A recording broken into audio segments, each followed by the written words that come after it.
Good morning mga kabisote.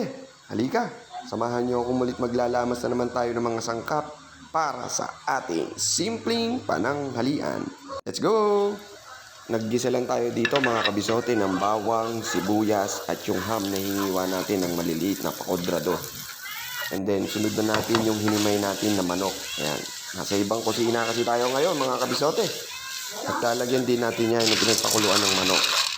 Sa kabilang kawali, ginigisa natin yung macaroni elbow. Sa part na to, kumukulo na yung kaldo natin, pwede na natin iligay yung macaroni elbow natin. Antayin na lang nating lumambot at maluto ito. Yan ang sikreto ng creamy at malinamnam na sopas. Yan o. Okay na, lalagay mo na yan. I-dissolve mo lang siya sa isang basong tubig. Yan, sunod na natin yung carrots at yung corn natin, and then yung bell pepper.